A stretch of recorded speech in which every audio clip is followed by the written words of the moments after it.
तो बच्चों last video में हमने हमारा चैप्टर डीप वाटर स्टार्ट किया था।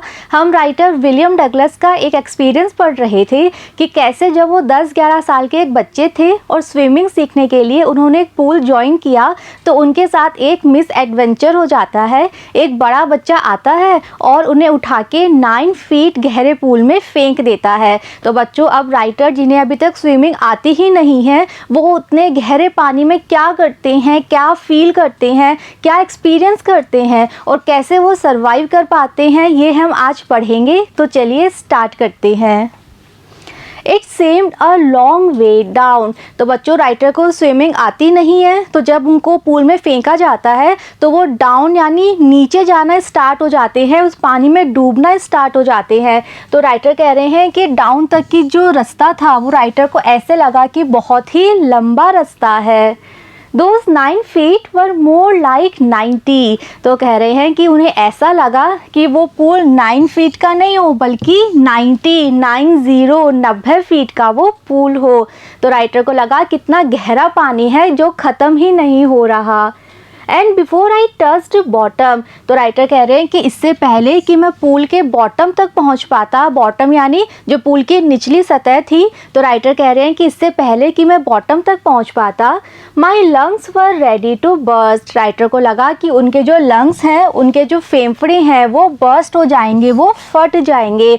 तो पानी के अंदर है वो सांस नहीं ले पा रहे हैं और उन्होंने पानी स्वेलो कर लिया था जो कि उनके लंग्स तक पहुंच गया था। तो राइटर को लगा कि मेरे लंग्स फट जाएंगे।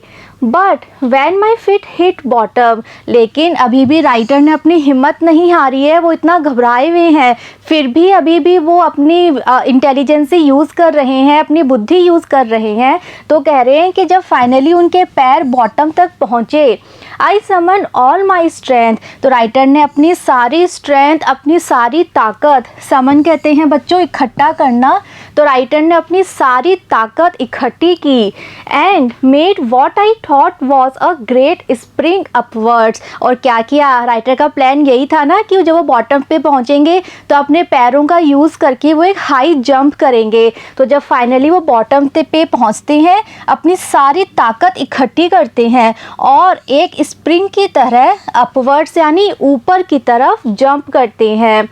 आई imagine I would bob to the surface like a कॉक। तो वो बॉटम पे पहुंच गए, अपने पैर बॉटम पे टिकाते हैं और एक स्प्रिंग की तरह ऊपर की तरफ जंप करते हैं।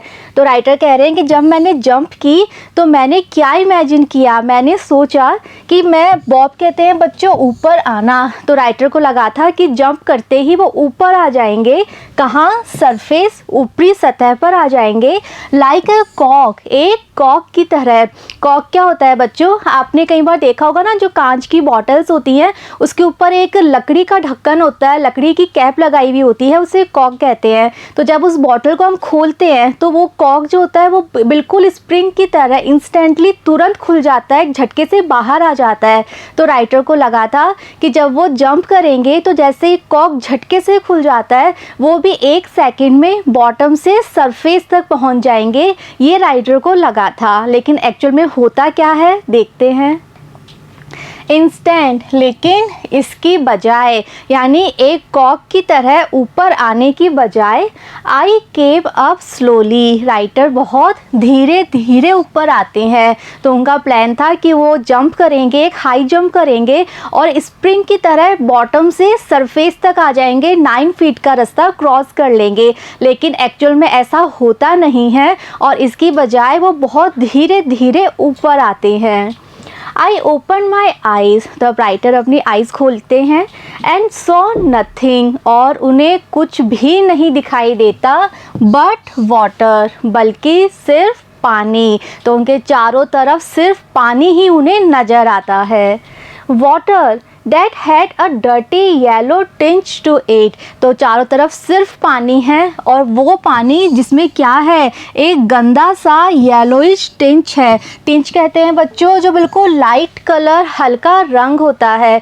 तो जो स्विमिंग पूल्स होते हैं उसका पानी गहराई में बिल्कुल येलो सा लगता है। तो राइटर कह रहे हैं कि चारों तरफ सिर्फ पानी था और पानी भी कैसा, जिसमें गंदा सा येलोइश कलर का लाइट शेड आ रहा था। आई ग्रू पैनिकी, तो राइटर अब बहुत ज़्यादा घबरा जाते हैं, बहुत ज़्यादा डरना स्टार्ट हो जाते हैं। I reached up as if to grab a rope and my hands clutched only at water. तो राइटर कह रहे हैं कि जब वो धीरे धीरे ऊपर आ रहे हैं तो वो क्या करते हैं, वो अपने हैंड्स को फैलाते हैं, क्या करने के लिए, रोप यानी कि रस्सी को ग्रैब पकड़ने के लिए। तो वो अपने हाथ फैलाते हैं कि कोई रस्सी उनके पकड़ में आ जाए, जिसकी वो हेल्प ले ले, जिसके सपोर्ट से वो थोड़ा सा स्विम कर लें। लेकिन उनके जो हैंड्स हैं वो क्लच कहते हैं बच्चों, किसी चीज़ को बहुत टाइटली होल्ड करना, मजबूती से पकड़ना। तो वो अपने हाथ तो फैलाते हैं कि कोई रस्सी पकड़ में आ जाए, लेकिन एक्चुअल में उनके हाथों में क्या पकड़ में आता है, सिर्फ पानी। तो बच्चों वो अपने हाथ फैला रहे हैं कि कहीं से कोई ऐसी चीज़ मिल जाए जिससे वो हेल्प ले लें, लेकिन उनके हाथों की पकड़ में सिर्फ पानी आता है, वहाँ चारों तरफ सिर्फ और सिर्फ पानी है। आई वॉज सफोकेटिंग, सफोकेटिंग होता है बच्चों दम घुटना। तो राइटर सांस नहीं ले पा रहे हैं तो और उनको बहुत देर हो गई है पानी में, तो अब उनका दम घुट रहा था। I try to yell, yell होता है बच्चों शाउट, चिल्लाना। तो राइटर ने चिल्लाने की कोशिश की, हेल्प मांगने की कोशिश की, but no sound came out, लेकिन राइटर के मुंह से, राइटर के गले से कोई आवाज़ ही बाहर नहीं आ पाई। तो वो चिल्लाना चाहते थे, हेल्प मांगना चाहते थे, लेकिन वो चिल्ला भी नहीं पा रहे थे, उनके मुंह से आवाज़ नहीं निकल पा रही थी। Then my eyes and nose came out of the water। तो अब राइटर धीरे धीरे सरफेस तक आ गए हैं और अब उनकी जो आइज़ हैं, उनकी जो नोज़ है वो पानी से बाहर आ गई थी, बट नॉट माई माउथ, लेकिन उनका मुंह बाहर नहीं आया था। तो बच्चों वो बॉटम पे पहुँचे, बॉटम पे उन्होंने एक जंप लिया और वो धीरे धीरे ऊपर आ गए, सरफेस तक आ गए। और जब वो सरफेस पे आ जाते हैं तो उनकी आइज़ और नोज़ पानी से बाहर निकल जाती है, लेकिन उनका मुंह बाहर नहीं निकल पाता, उनका मुंह अभी भी पानी के अंदर ही है। तब वो सरफेस तक तो आ गए हैं, अब देखते हैं आगे वो क्या करते हैं। I flailed at the surface of the water. तो अब वो सरफेस तक आ चुके हैं पूल के, वहाँ पे आके वो फ्लेल करते हैं बच्चों, हाथ पैर मारना। तो वो अपने हाथ पैर मारते हैं, उनको लगता है कि मैं कैसे भी स्विमिंग कर लूँ, मैं सरफेस तक तो आ गया हूँ। अब वो ट्राई करते हैं कि वो पूल के एज तक पहुँच जाए, तो वो अपने हाथ पैर मारते हैं, स्विमिंग करने की ट्राई करते हैं। स्वेलोड एंड चॉक्ड, लेकिन होता क्या है, फिर से वो पानी को निगल लेते हैं, उनके मुंह में पानी चला जाता है और वो चॉक्ड हो जाते हैं, यानी कि उनकी सांस अटक जाती है, वो वापस से सांस नहीं ले पाते। I try to bring my legs up. अब वो क्या ट्राई कर रहे हैं, तो बच्चों देखिए वो कितने एफर्ट्स कर रहे हैं, कैसे भी करके वो इस गहरे पानी से निकलना चाहते हैं, अपनी लाइफ बचाना चाहते हैं, वो कितने एफर्ट्स, क्या क्या प्लानिंग कर रहे हैं। तो अब वो क्या कर रहे हैं, वो अपने लेग्स को ऊपर लाना चाहते हैं, यानी कि उनको पता है स्विमिंग करनी है तो लेग्स का यूज़ करना पड़ेगा, तो वो अपने लेग्स को ऊपर लाने की कोशिश करते हैं, बट दे हंग, लेकिन उनके लेग्स उनके कंट्रोल में नहीं है, उनके लेग्स ऊपर नहीं आ पाते। और वो कह रहे हैं कि मेरे जो लेग्स थे वो हंग यानी लटके हुए थे, एज डेड वेट्स, किस तरह से, जैसे कि वो बिल्कुल बेजान हो गए हैं और एक वेट्स यानी बोझ की तरह वो लटके हुए थे, यानी कि उनके पैर बिल्कुल भारी हो गए थे, बेजान हो गए थे, उनमें जान नहीं थी और बोझ की तरह वो लटके हुए थे। राइटर चाह रहे थे कि वो पैरों का यूज़ करें, पैर ऊपर लाएं और पैरों की हेल्प से वो स्विमिंग कर लें, लेकिन उनके पैर भी ऊपर नहीं आ पाए। पैरालाइज्ड, उनको लगा कि उनके पैर पैरालाइज्ड यानी अनेबल टू मूव, हिल नहीं पा रहे हैं। एंड रिजिड, रिजिड कहते हैं बच्चों कठोर, और उनको लगा कि उनके पैर बिल्कुल कठोर हो गए हैं, हार्ड हो गए हैं, जो बिल्कुल भी हिल नहीं पा रहे। A great force was pulling me under. तो बच्चों इतनी देर वो सरफेस पे रहे, उन्होंने बहुत ट्राई की, हाथ पैर चलाए, अपने पैरों का यूज़ करना चाहा, लेकिन वो कुछ नहीं कर पाए। और फिर से क्या हुआ, उनको लगा कि एक बहुत पावरफुल फोर्स है जो कि उन्हें अंडर नीचे की तरफ पुलिंग यानी खींच रही है। तो बच्चों, अगर आपको स्विमिंग नहीं आती है और आप पानी में हो तो आप अपने आप क्या हो जाओगे, नीचे जाते जाओगे, पानी आपको अपने अंदर डुबोता जाएगा। तो राइटर ने बहुत मेहनत की, वो सरफेस तक पहुँचे भी और सरफेस से उन्होंने स्विम करने की भी खूब ट्राई की, लेकिन वो नहीं कर पाए और फिर से वो नीचे की तरफ एक पावरफुल फोर्स उन्हें खींचने लगी। आई स्क्रीम्ड, स्क्रीम भी होता है बच्चों शाउट। तो राइटर फिर से चिल्लाते हैं, but only the water heard me. तो राइटर चिल्लाते हैं हेल्प मांगने के लिए, लेकिन उनकी आवाज़ सिर्फ कौन सुन पाता है, पानी। यानी उनकी आवाज़ उस पूल से बाहर तक आती ही नहीं है और सिर्फ पानी को उनकी आवाज़ सुनाई देती है, क्योंकि उनके चारों तरफ सिर्फ पानी है। तो पानी ही सुन पाता है कि राइटर चिल्ला रहे हैं, हेल्प मांग रहे हैं। I had started on the long journey back to the bottom of the pool। तो राइटर कह रहे हैं कि एक बार फिर से उनकी लॉन्ग जर्नी स्टार्ट हो जाती है, जो कहाँ तक जाती है, बॉटम ऑफ द पूल, उस पूल की निचली सतह तक। तो एक बार फिर से वो सरफेस से बॉटम तक की जर्नी, जो 9 फीट की जर्नी है, वो जर्नी उनकी एक बार फिर से स्टार्ट हो जाती है। तो बच्चों, बहुत ही राइटर के लिए एक हॉरिबल एक्सपीरियंस है। वो इतना एफर्ट्स कर रहे हैं बाहर आने का, स्विमिंग करने का, लेकिन वो कुछ भी नहीं कर पा रहे, ना किसी से हेल्प ले पा रहे। I struck at the water. तब राइटर फिर से बॉटम की तरफ जा रहे हैं, तो उनको ऐसे लगा कि वो पानी से स्ट्रक होता है बच्चों, टकराना। तो पानी से टकरा रहे हैं। एज आई वेंट डाउन, जैसे जैसे वो नीचे जा रहे हैं तो पानी से टकराते हुए वो नीचे जा रहे हैं। Expanding my strength as one in a nightmare fights an irresistible force। तो राइटर कह रहे हैं कि वो फिर से सेकंड टाइम नीचे जा रहे थे, तो वो अपनी सारी स्ट्रेंथ को एक्सपेंड कर देते हैं। एक्सपेंड होता है फैलाना, तो अपनी सारी स्ट्रेंथ वो फैलाते हैं, यानी अपने सारे हाथ पैर फैला के वो अपना जितनी उनमें स्ट्रेंथ है वो सब यूज़ करते हैं। किसकी तरह, एज वन, उस व्यक्ति की तरह, इन अ नाइटमेयर, जो कि अपने नाइटमेयर कहते हैं बच्चों कोई डरावना सपना। तो जिस तरह से एक व्यक्ति अपने डरावने सपने में फाइट करता है, लड़ाई करता है, किसके साथ, इररेसिस्टिबल फोर्स। इररेसिस्टिबल कहते हैं बच्चों जिसका हम विरोध नहीं कर सकते, यानी जो इतना पावरफुल है जिसे हम हरा नहीं सकते, जिसका हम विरोध नहीं कर सकते, लेकिन फिर भी हम फाइट करते हैं। तो राइटर कह रहे हैं कि जिस तरह से वह व्यक्ति जो अपने डरावने सपने में एक ऐसी फोर्स जिसका हम विरोध नहीं कर सकते उसके साथ फाइट करता है, उसी तरह से राइटर भी अपनी सारी स्ट्रेंथ का यूज़ करते हैं, हाथ पैर चलाते हैं, सब कुछ करते हैं उस पूल से बाहर निकलने के लिए। I had lost all my breath. तो अब राइटर कह रहे हैं कि उनकी सारी ब्रेथ, उनकी सारी सांस जा चुकी थी, वो सांस नहीं ले पा रहे थे। माई लंग्स एक्ड, और उनके लंग्स में, उनके फेफड़ों में भी दर्द हो रहा था। माई हेड थ्रॉब्ड, थ्रॉब्ड कहते हैं बच्चों जहाँ से लगातार आवाज़ आती है, तो उनको ऐसे लगा कि उनके सिर में से लगातार आवाज़ आ रही है। I was getting digi, digi होता है बेहोश होना। तो राइटर को लगा कि अब वो धीरे धीरे बेहोश हो रहे हैं, तो उनको पूल में बहुत देर हो गई, वो सांस नहीं ले पा रहे थे और अब उन्हें लग रहा था कि वो बेहोश होते जा रहे हैं। But I remember the strategy. तो राइटर कह रहे हैं कि इतनी बुरी हालत होने के बाद भी उन्हें याद था कि उनकी क्या प्लानिंग थी, उनकी क्या योजना थी और क्या स्ट्रैटेजी थी उनकी, कि उनको बॉटम पे जाना है, अपने पैरों का यूज़ करना है और एक हाई जंप करके सरफेस पे आना है। तो कह रहे हैं कि मैं बॉटम तक जा रहा था, बेहोश होने वाला था, लेकिन फिर भी मुझे अपनी प्लानिंग याद थी। I would spring from the bottom of the pool. तो मुझे अपनी ये प्लानिंग याद थी कि मुझे पूल के बॉटम से स्प्रिंग की तरह जंप करना है, एंड कम लाइक अ कॉक टू द सरफेस, और एक कॉक की तरह बॉटम से सरफेस तक आ जाना है। I would lie flat on the water, और सरफेस पे आके मैं वाटर पे सीधा लेट जाऊँगा।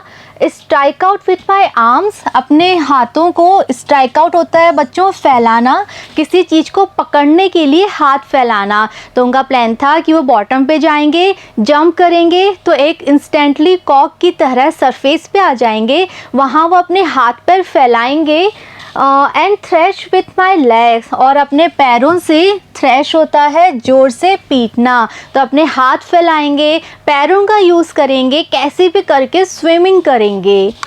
Then I would get to the edge of the pool, और स्विमिंग करके पूल के किनारे तक चले जाएंगे एंड बी सेफ, और फिर उनकी लाइफ पूरी तरह से सेफ हो जाएगी। ये प्लानिंग उन्हें अभी भी याद थी जब वो सेकेंड टाइम बॉटम तक जा रहे हैं।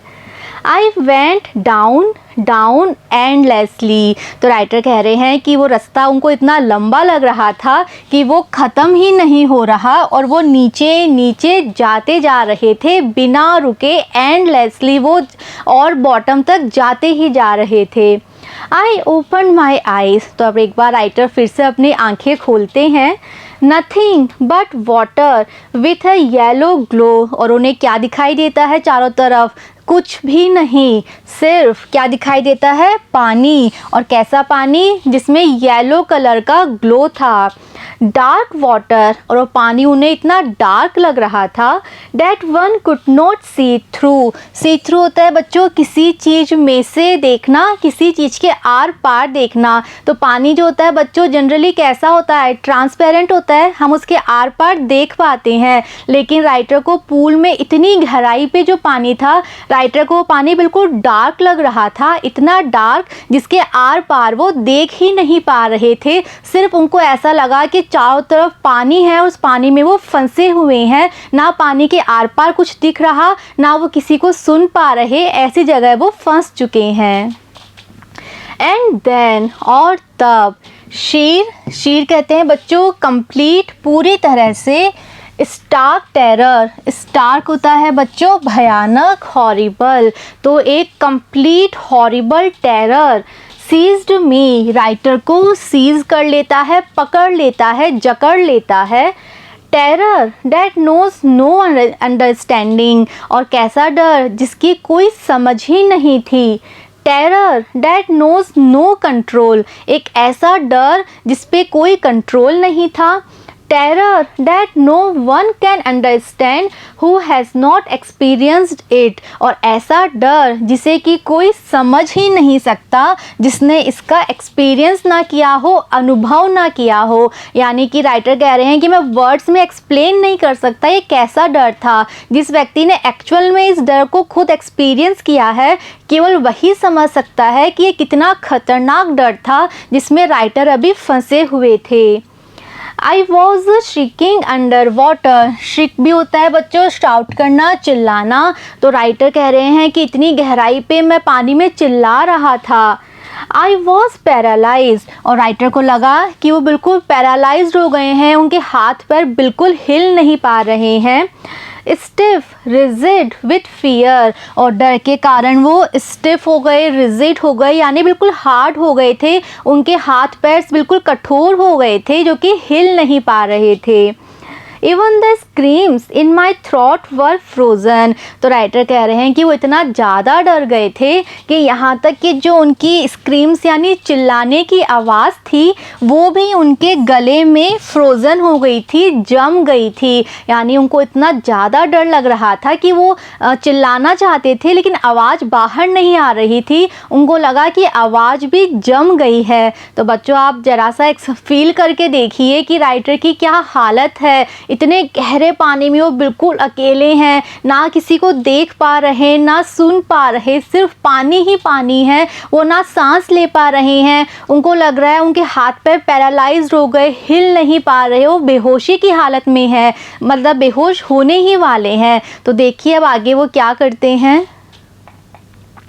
Only my heart and the pounding in my head said that I was still alive। तो राइटर कह रहे हैं कि वैसे तो मैं सांस नहीं ले पा रहा, लग रहा था कि पैरालाइज्ड हो चुका हूँ, लेकिन जो मेरी हार्ट था, अब हार्ट तो उनका चल रहा है, उनको हार्ट बीट्स अपनी सुनाई दे रही हैं, तो वो जो हार्ट बीट्स थी and the pounding in my head, और हमने पढ़ा था ना कि उनको अपने सिर में से भी आवाज़ आ रही थी, तो एक तो हार्ट बीट्स की आवाज़ और जो उनके सिर में से आवाज़ आ रही थी, सैड, केवल यही वो बातें थी जिनसे राइटर को लगा आई वॉज स्टिल अलाइव, कि मैं अभी भी जीवित हूँ।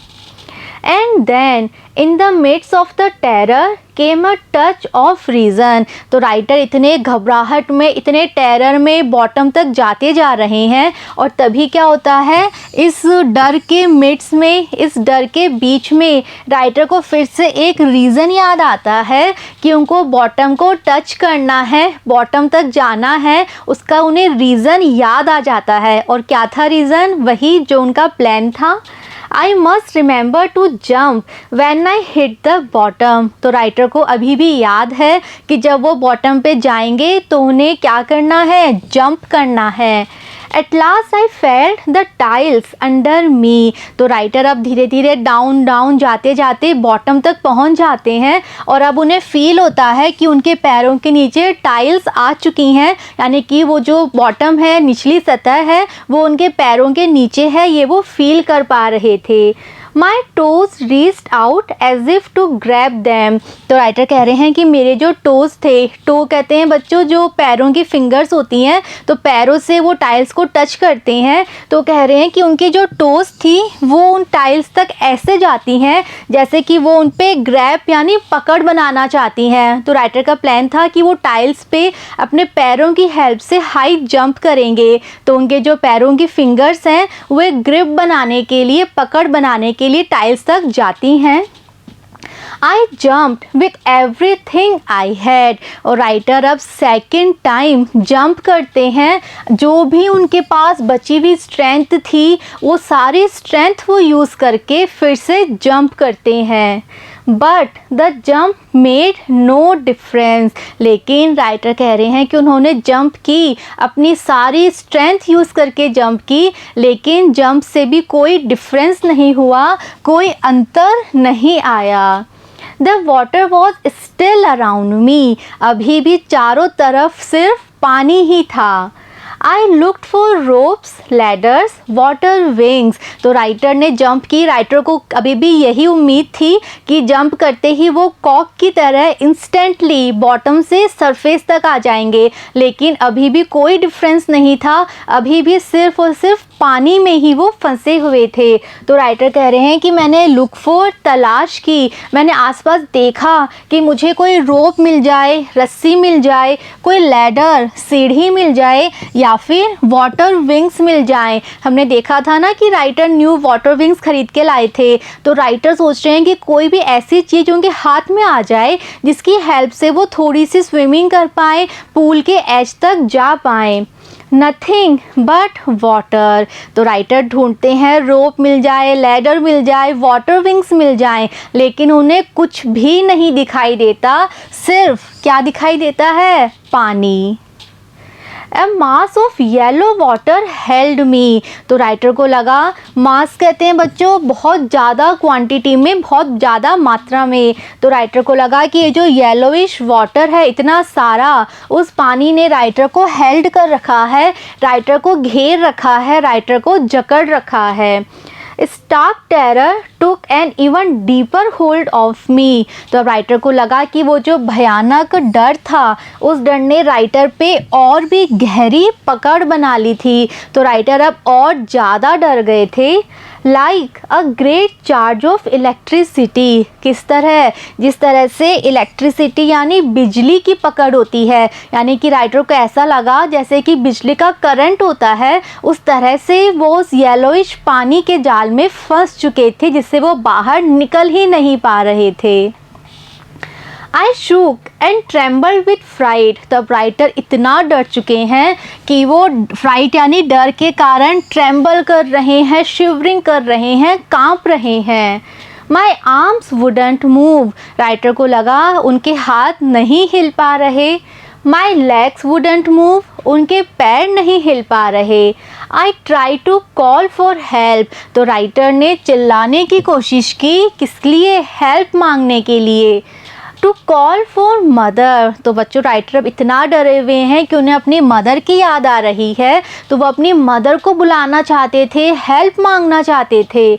नथिंग हैपन, लेकिन कुछ भी नहीं होता। वो शाउट नहीं कर पा रहे, चिल्ला नहीं पा रहे, हेल्प नहीं मांग पा रहे।